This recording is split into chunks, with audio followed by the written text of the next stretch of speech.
my name's Elizabeth Johnson, and I'm a first-tier tribunal judge sitting in the Social Entitlement Chamber.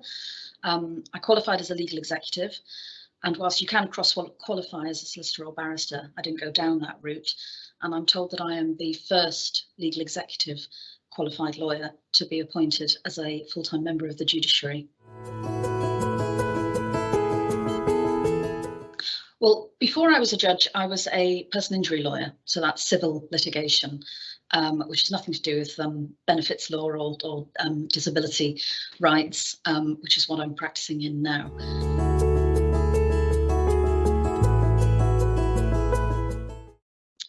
I did, really, yes. I've always been fascinated by law, and I did 2 weeks work experience back when I was in year 5 of high school and absolutely loved it. So there hasn't really been any other career option for me since then.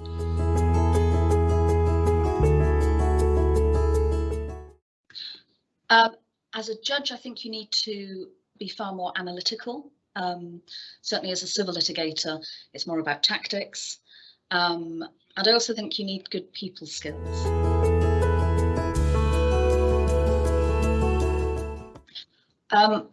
Well, the biggest high that springs to mind is being appointed. It's all quite recent for me. I was appointed as a full-time judge only last year, so that was June of 2021, and as a fee-paid member of the Judiciary back in early 2019. So they stand out as the biggest highlights for me in recent years. And qualifying as a legal executive, that was a good high as well, because it takes a long time. It's hard work when you study part-time to qualify.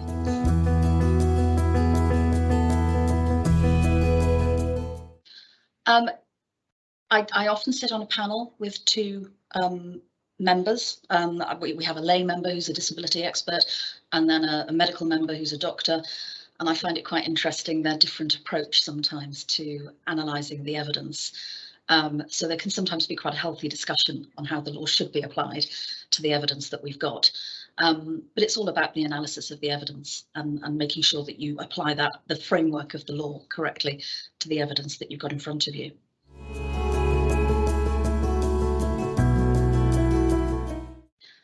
I think it's a very rewarding career. I've certainly enjoyed it very much. I was delighted when I was appointed, because having had a taste of it, I was fairly sure that I would want to do it.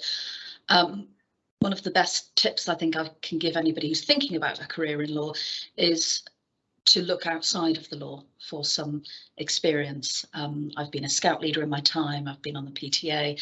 I think it's important to be a well-rounded human being and not just an academic lawyer.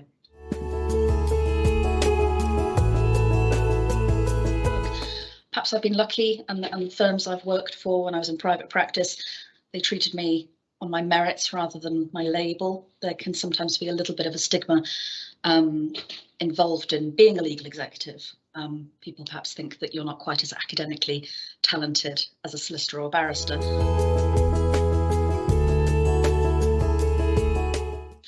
Oh, outside of work, I've got 3 children who are rapidly growing and at university stage, so they keep me busy being taxiing them around to various places.